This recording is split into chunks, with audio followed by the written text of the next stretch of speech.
Hello, welcome to day 11 of There's No Christmas Without the Cross. Today we're going to talk about the perfect gift, being born. Are you good at finding the perfect gift for the people you love? I am really bad at it. Really bad.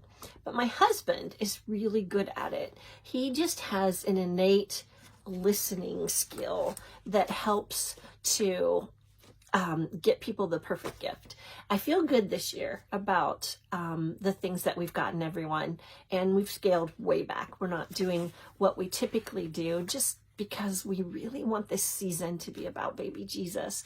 And it just warmed my heart the other day when my grandson told me, he's 10, he told me that he didn't care if he didn't get his really big gift he wanted, because it's really all about Jesus and saving people. And I was just, that just warmed this grandma's heart. And that's what we want to teach our kids. It's fine to give gifts and it's fine to celebrate and have fun, but we don't want to miss the importance and the value of what this means so that we can have a Savior one day. And we're going to talk about that. We're going to talk about a perfect Savior. Our verse today is Exodus 12, verse 5. The animals you choose must be year-old males without defect, and you may take them from the sheep or the goats. So this is God putting the Passover into Israel's rules and regulations, calendar, however you want to look at that. He is saying that the Passover will now be a yearly celebration.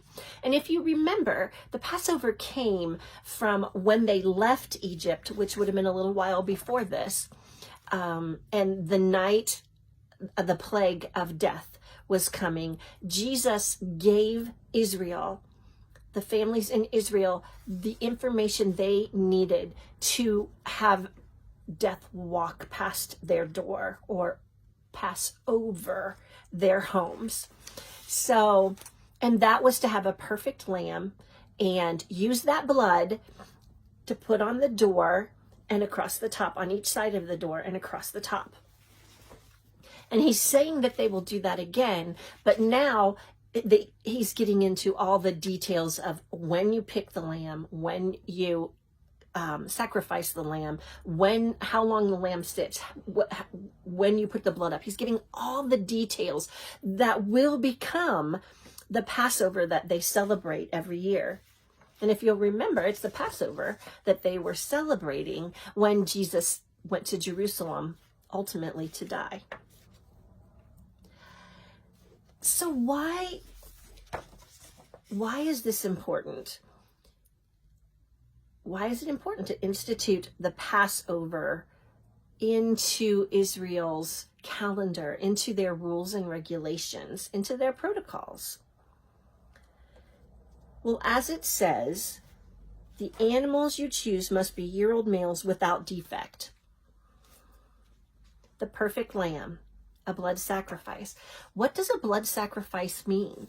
Well, actually, the blood of the covenant is verbiage that they will use in chapter 24, verses 5 through 8. The Mosaic covenant and the Levitical priesthood bring us the detail and therefore the value of this blood sacrifice and what it means to Israel.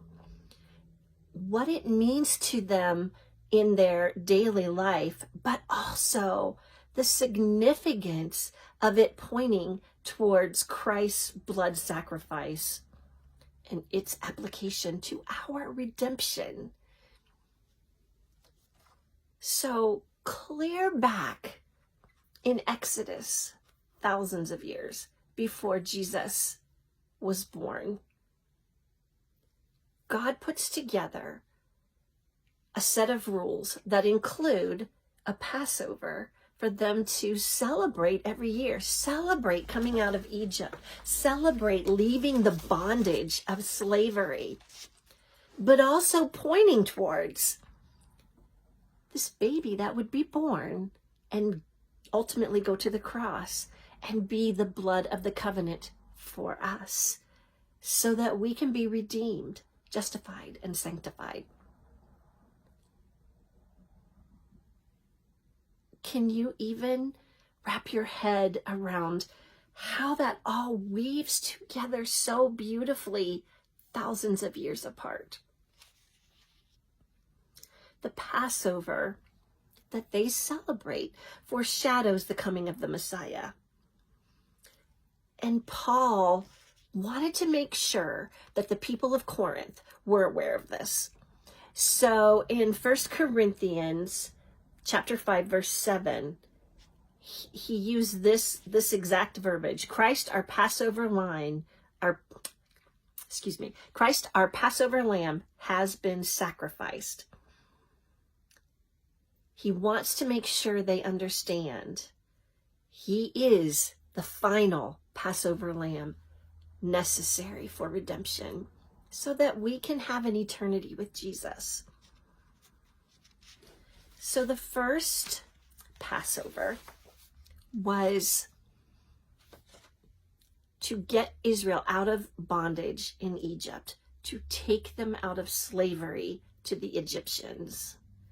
Jesus's birth, death, and resurrection is to take us, Israel as well as the Gentiles, out, away from the slavery of this world so that we can live in the freedom of Jesus.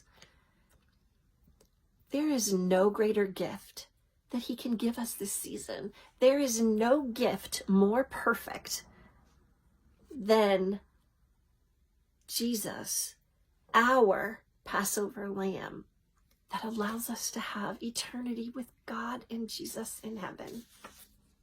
It can't be topped. I hope you remember that as we've come to these last couple of weeks before Christmas. And this verse is fulfilled in Hebrews 9:14. How much more then will the blood of Christ, who through the eternal Spirit offered himself without blemish to God, cleanse our consciences from acts that lead to death?